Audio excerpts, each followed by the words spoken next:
One of the issues that's always here in the arts is the issue of accessibility. And partially, I think, because it's so cold, but we had over today, 300 people said they were coming here on Facebook, which would have been beyond the capacity, right? And so the question came up, if that happened, should it just be first come, first seated? And then what would happen then if the audience that was seated was mainly white and older? Since this is a day this was a conference for young people. And then so how would we actually do this, deal with that issue? So I'll talk a little about how we decided. We didn't have the overflow, so we don't have to deal with it. But one of the reasons why I wanted Chaun on the panel, among many things that he's done, is he started raising the issue of what happened when the Walker Arts Center brought Steve McQueen, the director Steve McQueen, and the film 12 Years of a Slave here. So I'm just going to ask Chaun to just talk about the issues that came out of that, how the issues arose with that, what happened, to give a little brief history, and then talk about, what sort of conclusions or lessons or principles that came out for him out of the work with that, and dealing with issues of sex accessibility in relationship to the Walker Arts Center. Mm-hmm.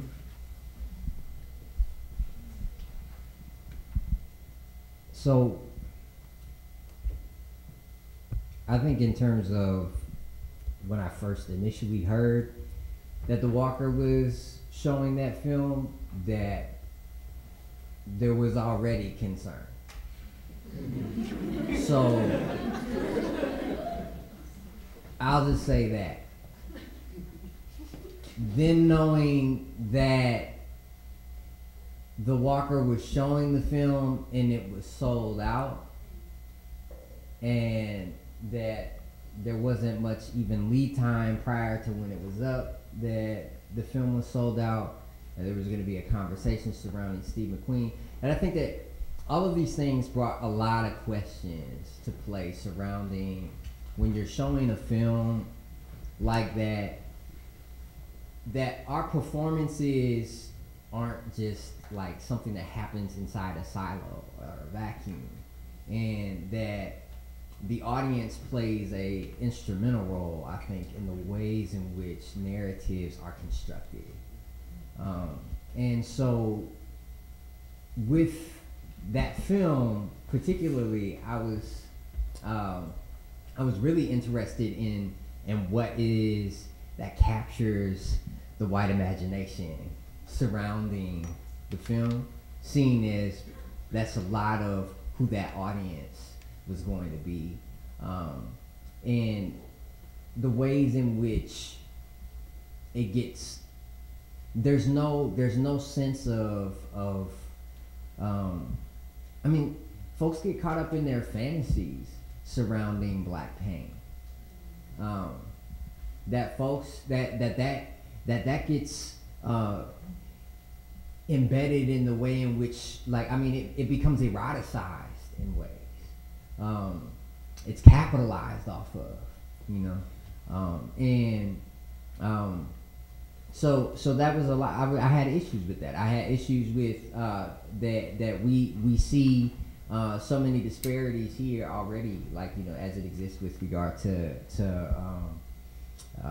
whether it be income or education or any number of other issues, and that there was no thought even, it seemed, that to engage this as a moment to have conversations about where we are, that's rooted in a history, and that those whose ancestors were all part of that history would largely not be present. And so oftentimes I think that that black art is acceptable where black bodies are not, right?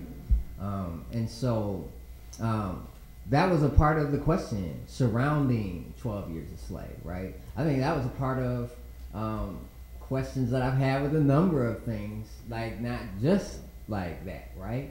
So, but in regards to I'll say that my intentions, and I'll speak for my intentions because it was a group that wrote the letter, but my intentions with regard to the letter was not to request the walker to be a better walker. So I'll be clear to say that I don't know necessarily that and I'll be clearer in that I don't think institutions like the Walker are interested in doing anything but what they're doing, which I think is informed by white supremacy, which I think is informed by a neoliberal form of capitalism, which I think is informed by any range of oppressive systems that we interact with on an everyday basis. And I think that they're quite invested in that. And so the letter to me was less about saying, Master, will you please let us in? As much as it was about exposing contradictions so that communities that I connect with can have a conversation about how we need to start being about the business of building alternatives. Because as long as we are only invested in being the exceptional Negroes or brown folk or indigenous folk that are inside these spaces, you know, that can show our artwork and can do our fancy dance and can have our bigger office, our studio, I think that we don't, that these systems remain pretty much intact, you know, and I'm not invested in that, you know. I think that's a part of, the game of the grant hustle.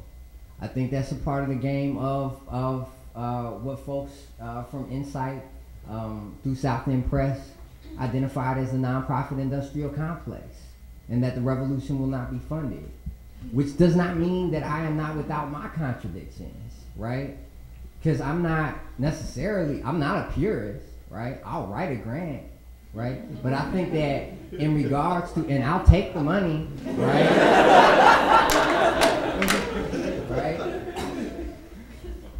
But I think that to the point that we think that writing the grant and taking the money is the only way that we can go about doing the work is a problem, right? So then when we get to the conversation of, Master, will you let me in? I think that becomes this impulse, right? There's this impulse surrounding, you know, can I be the one? You know, because it's a Highlander fucking game, you know? And there can only be one, you know? Maybe two, right? And if it's a black person, it's gotta be a man, you know? Because black women don't really exist, right? Black trans folk don't exist, right? Black queer folk don't exist, right? So, like, you know, it's a pretty particular kind of person of color embodied that needs to be embedded in being the exceptional one even in the first fucking place. So, I think that if we're asking the question of what, like what the Walker was doing, but then like the Walker was doing what the Walker is doing, you know, for me it was like, how do we utilize that as a stage for engaging and pushing the conversation to the left, you know? Lessons learned are that, like, folks continue to take advantage of that and get their exceptionalism on from that, right? Because what ends up happening is that, you know, to be real, project-based positions are created from that, right? And folks, like, you know, at the Walker and other places, like, when you have these sorts of conversations, I think that their game plan is then, oh shit, we need to get a brown or black person quick. What project do we got on the table, you know? And so they create project-based positions that folks get hired for, right? And I ain't got beef with folks getting their bread, right? I have no beef with that. But to the end that becomes a representation of them doing something, I got real issues with that, right? Like, to the end that becomes a part of the creation and sustaining of this narrative that, like, you know, like, that there's, like, some equity. Like, that's why I can't get with the language of diversity. Like, I can't get with that language. Because just because black folk or brown folk are present don't mean that the issues are represented, you know? Just because there is a white racial minority in the United States does not mean that the issues of power have changed, you know? Like, South Africa was a white minority. Like, power is the question. And it's like, I think that that's the game plan. So that's a lesson learned, and I'll try to be succinct then to move on to. So that was a lesson learned that people like that there's like project based. It's a project based position. When the project's done, you're done.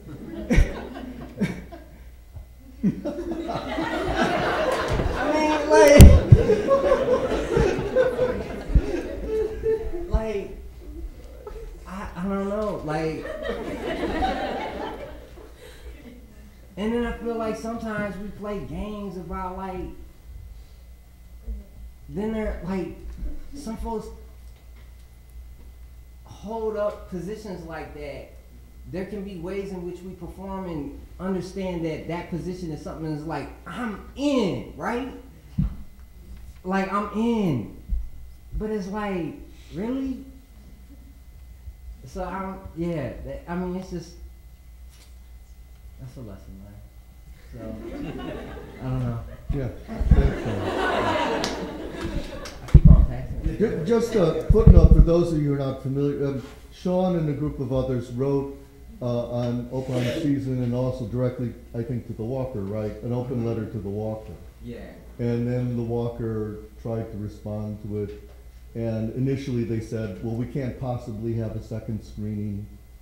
And, well, it was possible. Yeah. And right, but they didn't even come to us to do the second screening. So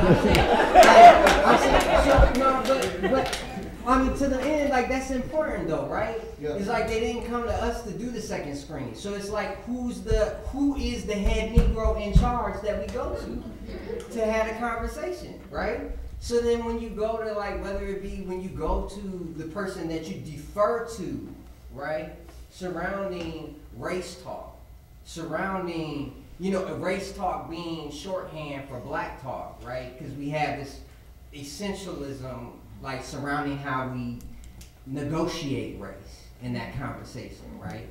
So then, like, when you do that, though, you